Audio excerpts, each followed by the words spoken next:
Bom, a gente sabe, então, que através do modelo atômico de Bohr, nós temos a divisão em níveis, no total aí 7 níveis ou 7 camadas. Lembrando que os níveis eles são colocados aqui para a gente através de números e as camadas são denominadas através de letras, começando aqui na letra K, primeiro nível, primeira camada, terminando lá na camada Q, né, o sétimo nível energético. E é importante lembrar que à medida que nos afastamos do núcleo atômico, cada vez que aí nós temos uma camada, né, os elétrons de uma camada mais afastada do núcleo, mais energética é essa camada e, consequentemente, mais energia também tem esse elétron, né?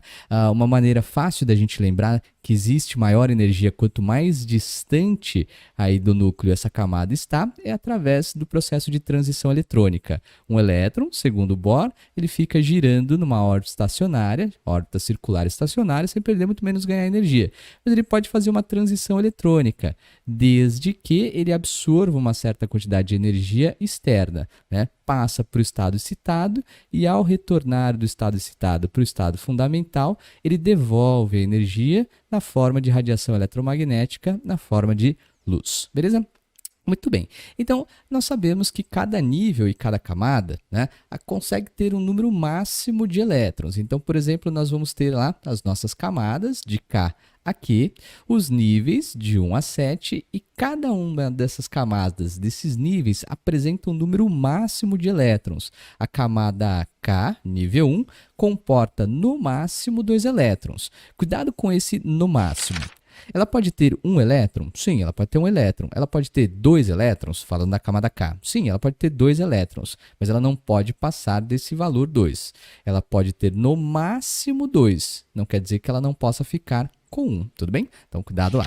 Então, primeiro nível, camada K, no máximo 2 elétrons. Segundo nível, camada L, nós temos no máximo 8 elétrons. De novo, eu posso ter 1, 2, 3, 4, 5, 6, 7 e no máximo 8 elétrons nesse segundo nível, camada K. Terceiro nível, camada M, são 18 elétrons. Aí no nosso quarto nível, camada N, 32 elétrons. Repete-se 32 elétrons no segundo, na verdade, no quinto nível, segundo, estou ficando doido. Camada aqui nesse caso, ó. Sexto nível, 18 elétrons. E aí, sétimo nível, nós temos 8 elétrons. Então, essas são as quantidades máximas de elétrons permitidas para cada um dos níveis que associam as camadas, né? É claro que estudos posteriores levaram às informações de que as camadas, os níveis, apresentam subdivisões que foram conhecidas como subníveis de energia. Então, cada nível apresenta uma subdivisão. Nesse caso, nós denominamos, nós não, os químicos, como subdivisões dos níveis de energia, que é também conhecido pelo termo orbital. O orbital é uma região de máxima probabilidade de você encontrar um elétron na eletrosfera, né? Então, nós temos quais subníveis? Subnível do tipo S, subnível do tipo P, subnível do tipo D e também o subnível F. Teoricamente, a gente pode ter o G, H e assim por diante, mas a gente não tem átomos, né, na natureza que tenham quantidades tão grandes assim de elétrons para que haja aí o preenchimento de outros subníveis, G, H e assim por diante, né? Do ponto de vista energético, à medida que nós vamos descendo aqui, na verdade, considerando aqui esses subníveis, né, o subnível S é menos energético do que o P em relação ao D e o F, ou a gente pode falar que o subnível F de energia tem mais energia em relação aos outros subníveis, beleza?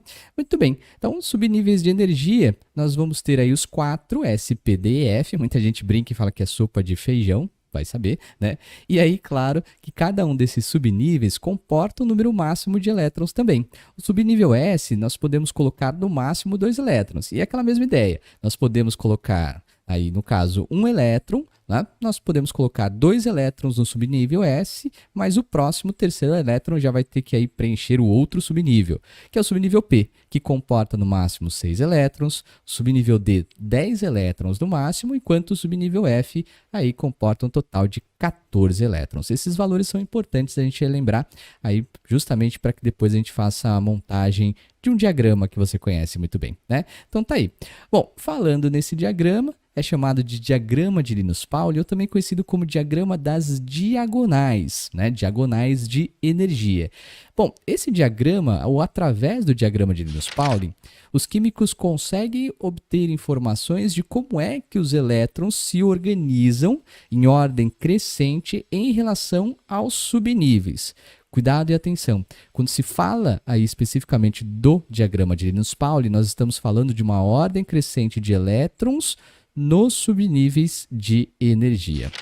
Bom, como é que a gente vai fazer a montagem do diagrama de Linus-Pauling? A gente vai considerar os níveis de 1 a 7, nós vamos ter aqui as camadas de K a Q, e claro, a gente vai considerar as quantidades máximas de elétrons que a gente viu por nível e por camada.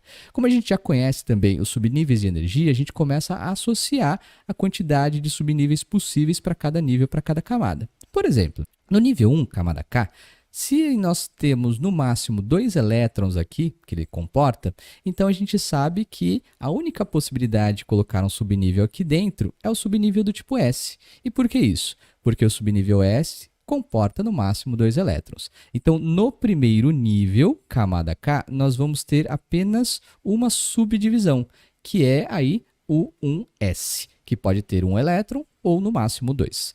Bom, segundo nível, camada L, comporta no máximo 8 elétrons. Então, a gente sabe que lá dentro pode existir o subnível S e também pode existir o subnível P, porque o S tem 2 elétrons, ou comporta 2, enquanto o P comporta 6 elétrons no máximo. Belezinha? Com 18 elétrons, nós podemos ter o S, o P e também o D. Então, dá uma olhada, ó, 2 elétrons, com mais 6, 8, com mais 10, aí justamente 18 elétrons. Né? 32 elétrons comporta aí, né, no quarto nível, camada N, então nós podemos ter o subnível S, podemos ter o subnível P, o D e também aqui a gente pode colocar o subnível F com 14 elétrons, totalizando 32. No quinto nível, camada O, mesma coisa, ó, S, P, D e também o subnível F, totalizando 32 elétrons. Sexto nível, aí camada P, então nós temos o S2, o P6 e o D10. Aí um total de 18 elétrons. Aí ficou fácil, né? Completar o diagrama aqui, nós podemos, com 8 elétrons, ter o subnível S e o subnível P. Olha lá, o diagrama de Linus-Pauling está montado. Agora é só continuar. Ó. Aqui nós temos o segundo nível, terceiro nível, quarto, quinto, sexto, sétimo. Né? Aqui também começou do segundo nível e vai para o 3, 4, 5, 6 e 7. E aqui nós temos, então, começando do terceiro nível, 4, 5, 6 e aqui 4 e 5. Beleza? Então, a gente já sabe como faz a montagem do diagrama de Linus-Pauling. É importante porque em alguns exercícios e algumas questões, há necessidade de a gente fazer uma configuração eletrônica de muitos elétrons. E de cabeça não é bom a gente fazer aí essa distribuição eletrônica, tudo bem? Então, a gente vai traçar depois as diagonais. Por isso que é chamado de diagrama de Linus-Pauling ou diagrama aí das diagonais, porque são essas diagonais que vão mostrar para a gente qual é a ordem crescente de energia dos elétrons nos subníveis. Partindo aqui do S2, então a gente traça a diagonal aqui sempre apontando para o lado esquerdo inferior, tá aqui, né? Então a gente vai sempre traçar essas diagonais, pega lá todas as suas canetinhas estábilo, seja lá como for, nunca sei como fala isso daí. Então vai traçando lá, vai fazer um diagrama super bonitão e colorido aí no seu caderno. Depois você manda a foto para a gente ver como é que ficou. Então, muito bem. Daí, esse é o nosso diagrama de Linus-Pauling. Beleza? Sabendo fazer a montagem, vamos fazer aí a utilização, né? Porque a leitura do diagrama, ele sempre começa daqui, né? Esse é o ponto inicial que a gente tem da leitura do diagrama. Então, nós temos lá um S2, acabou aqui uma seta, então a ponta da seta vai lá no final da outra, e a gente continua lendo. Depois do S2, vem aqui, então, 2S2, né? 2S2 acabou a seta, pega a ponta dela, vai lá atrás da outra, ó. Aí nós vamos ter o 2P6, continua na seta aqui, ele vai encontrar o 3S2. 3S2 acabou, então vai lá na ponta e coloca lá no final da outra. A gente vai passar por 3P6, beleza? 4S2, acabou a seta, então a gente vai lá para o outro lado, vamos ficar aqui com 3D10, 4P6, muito bom, e aqui, cadê 4P6? 5S2, 5S2 acabou a seta, vai lá no fundo da outra, a gente vai ter então 4D10. Já entendeu, né? A gente vai fazer sempre a leitura aqui nessa sequência.